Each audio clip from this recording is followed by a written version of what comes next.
Subhanallah. Ẹ já o fídíò tó wà lókè. Òkú tọ́lọ̀ bá ti ní kó gba wájú rú mi tọ́ bá ti lè nà á lẹ̀ níwájú rú mi tọ́lọ̀ bá ti ní kí n kí òun sí la á sọ pé mo jẹ́ nǹkan kan lọ́dọ̀ Ọlọ́run àmọ́ kọ́lọ́run tó tún fìyà jẹ yóò sì ṣe díẹ̀. Ok, ẹni sùúrù. Òkú tí ó bá kú tẹ́yìn bá kírun sí lára ẹ̀túnmọ̀ tẹ́ ń sọ náà nìyẹn pé bá ti kírun sí lára kódà kó fi ayé kó ba ayé jẹ́ kó ba ọ̀run jẹ́ níwọ̀n ìgbà tó bá jẹ́ pé ẹ̀yin ti kírun sí lára Ọlọ́run ní jẹ́ ń yà torí pé ẹ̀yin jẹ́ ànábì gan sallallahu alaihi wasallam gbogbo àwọn kẹtẹ́ ń wí ànábì gan wí ànábì tó ní pé ìyá àwọn bàbá àwọn gan wọn ò mọ dájọ́ wọn níwájú Ọlọ́run ẹ̀yin ní sí báyìí òkú tó bá ti tẹ̀síwájú yín báwo ni ẹ̀yin ṣe máa ń sọ àwọn ọ̀rọ̀ yìí Islam láti jọ ń ṣe subhanallah Islam yẹn lájọ ń ṣe ẹnìkan tó bá wo fídíò yìí sì mo wo comment section rẹ̀ tẹ́ bá rí bá ṣe wọ́n ti ẹ lọ bóyá tẹ́ bá fídíò yìí pàdé ẹ lọ comment section fídíò yìí nbí kan tá post ẹ subhanallah wọ́n ti wọ̀ yín nǹkan tá anabi wa Muhammad sallallahu alayhi wa sallam ẹ̀yin tí ò ṣe lẹ́yìn ń ṣe yìí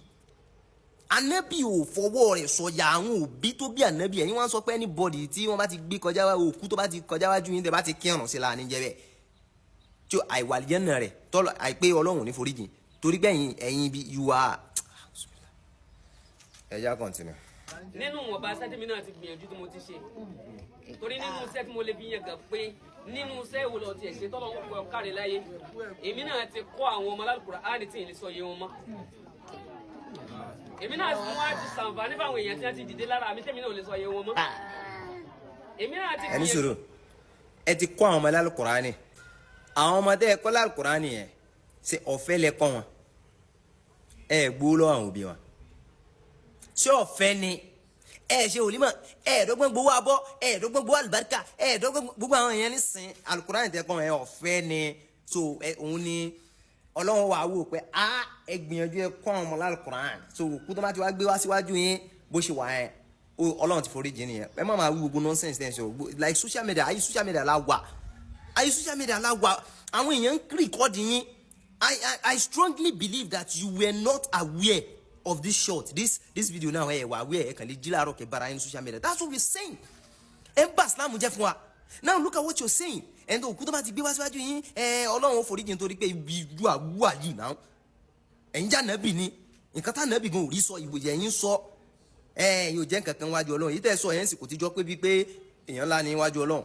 àwọn nǹkan tẹ́lẹ̀ Al-Qur'an náà lè kọ́ àwọn èèyàn ẹ ṣe rere fún àwọn èèyàn ṣé èrò pọ́lọ́run tiẹ̀ ti gbà á ni ṣé èrò pọ́lọ́run gbà á ní bàdà àbí Ọlọ́run tiẹ̀ ti gbà á pé this thing I accepted ok ṣé ẹ wùwà ìbàjẹ́ ẹ wùwà ẹ̀dá kankan ìwà dáadáa nìkan lè wù lọ́jọ́ ayé yín tó fi jẹ́ wípé ìwà dáadáa nìkan lọ́lọ́run wò kò ní wò ti bàjẹ́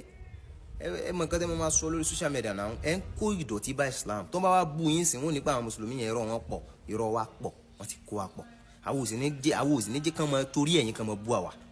torí bẹ́ẹ̀ ẹ dákun ẹja mọ ọmọ orú nǹkan tá a máa sọ gbogbo tí ó bá ti jáde lẹ́nu rẹ ìwọ tó jẹ́ bí àfa yóò mọ jẹ́ ẹ̀kọ́ fún ọmọ aráyé kò jù bẹ́ẹ̀ lọ lọ́wọ́ àkọ́ àmọ́ ṣe subhana rabbika.